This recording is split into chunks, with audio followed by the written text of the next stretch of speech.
আমি এই বছর নভেম্বরেই পুরুলিয়া ঘুরতে গেছিলাম। আর ওখানে গিয়ে আমরা যে রিসর্টটায় ছিলাম সেটার নাম হলো লা বেলা হোটেল অ্যান্ড রিসর্ট। তোমাদেরও যদি প্ল্যান থাকে এর মধ্যে পুরুলিয়া ঘুরতে আসার, তাহলে আমি হাইলি রেকমেন্ড করব এই হোটেলটিতে থাকার জন্য। না, এটা কিন্তু কোনো পেইড প্রমোশন না, তবে এখানকার খাবার দাবার এবং এখানকার যে অ্যাটমসফিয়ার তোমাদের জাস্ট দারুণ লাগবে, দারুণ। আমি বলবো এখানে আসলে অবশ্যই এদের থেকেই খাবার নিও, কারণ আমরাও প্রথমে ভেবেছিলাম অন্য কোথাও থেকে খাবো, বাট এখানে এত সুন্দর স্মেল বেরোচ্ছিল ঢোকার সাথে সাথে যে আমরা এখান থেকে খাবার অর্ডার করেছিলাম, এবং বিশ্বাস করো খাবারের টেস্ট জাস্ট অসাধারণ ছিল। আর এখানে কিন্তু তোমরা চাইলে নিজেদের অ্যানিভার্সারি, বার্থডে যে কোনো কিছুই সেলিব্রেট করতে পারো। আমাদেরও গ্রুপের একজনের বার্থডে ছিল, আমরা সেটা এখানেই সেলিব্রেট করেছিলাম। আর ওদেরকে আগের থেকে বলে দিয়েছিলাম বলে ওরা খুব সুন্দর করে ডেকোরেশনও করে দিয়েছিল।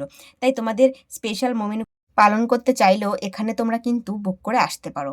তো ভিডিওটা কেমন লাগলো অবশ্যই কমেন্ট করে জানিও, আর ভিডিওটা ভালো লেগে থাকলে প্লিজ ভিডিওটা একটা লাইক করে দিও, আর আমার চ্যানেলটা সাবস্ক্রাইব করে দিও। দেখা হচ্ছে নেক্সট ভিডিওতে। টাটা।